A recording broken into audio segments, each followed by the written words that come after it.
Shalom, welcome back. This week's topic is really special to me because I love this story, the story of redemption. So we're continuing our series looking into the lives of people of the Torah for lessons about our own lives. Last week we covered Dinah. This week I'd like to talk about her daughter Osnas. In Genesis chapter 34 we read about the rape of Dinah by Shechem. A Hivite priest kidnapped and raped her and then sought her hand in marriage. Dinah's brothers said that she could marry him on the condition that he and his entire town were circumcised. But on the third day after their surgery, Dinah's brothers Simeon and Levi killed the entire town. Disaster. So Osnas was born to this tragic circumstance that should never have happened. She was born to this union of Shechem and Dinah. And Osnas, of course, never met her biological father because her uncles had killed him. So you can just imagine her childhood for a minute. She had that same striking beauty that we discussed last week, which was the cause for her mother's troubles. Growing up, her mother was looking at her and was always remembering what had happened.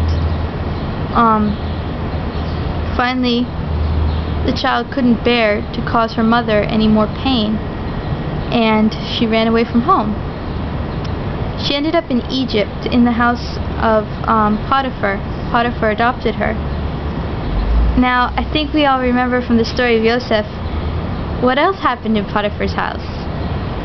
Joseph had been sold as a slave by his brothers, and he'd been sold into Egypt, and he had been bought by Poti-phera as a slave.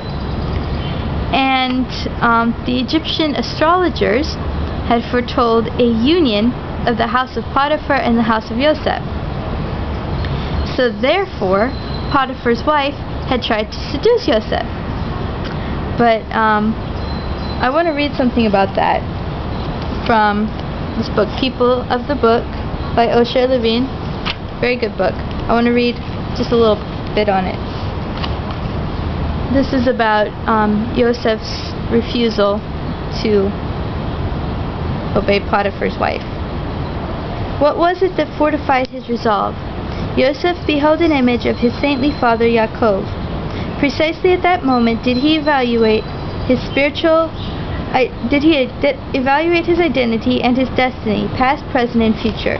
In doing so, Joseph symbolically reaffirmed his status as Yaakov's son, as one of the holy tribes of Israel, and as part of the eternal Jewish people, whose uniqueness lay in their heritage from Abraham, that they were not bound by astrological forces. Abraham had questioned the divine promise of him siring an heir. Was this not in direct violation of the star's influence, determined by the Creator himself, that predicted otherwise? To silence this argument, God instructed Abraham to exit and go outside, symbolically declaring how he and his descendants, the Jewish people, would go outside the limitations of this world, and they would not be restricted by the natural realm, or to the natural realm. Remarkably, the identical terminology of to exit and go outside is used to describe Joseph's flight from Poti-phera's wife. What this parallel expression achieves is to underscore Joseph's resolute stance, how he was not beholden to her ideology. He adamantly refused to submit himself under the influence of the astrological forces, nor would he be confined to the parameters of the natural world. His future, unlike Poti-phera's wife, lay elsewhere. It lay above, over, and beyond. So Joseph affirmed his identity as a child of Abraham, not ruled by the stars, but by the God who made the heavens, when he resisted Poti-phera's wife. And of course we know that he was falsely accused and thrown into prison for his bold stand. And there he remained while Osnas was raised.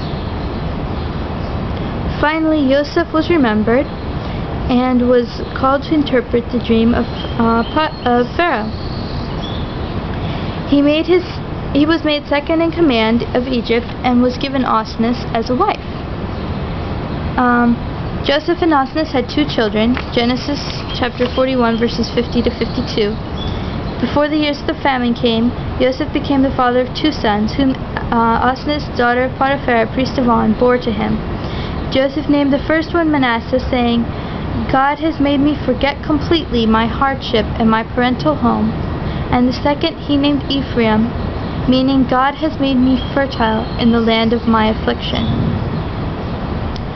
At this point, the shame that had accompanied Osnas from her birth on was erased. Her hardships, her shameful past was all forgotten. She became a happy mother of children and a mother in Israel. Her sons Ephraim and Manasseh were blessed by Jacob in Genesis chapter 48 and were accepted as tribes of Israel. Last week, though, remember that we said that there was a special bond between Dinah and Yosef? By this union with Osnas, Yosef became the channel of redemption for his surrogate sister. Yosef became the channel by which her shame was cleared, but this would not have happened if he had not taken his bold stand against Potiphar's wife. The lesson for each of us is to always do what is right, that we may become a source of blessing and healing to those around us and to the whole world. Shalom, and thanks for watching.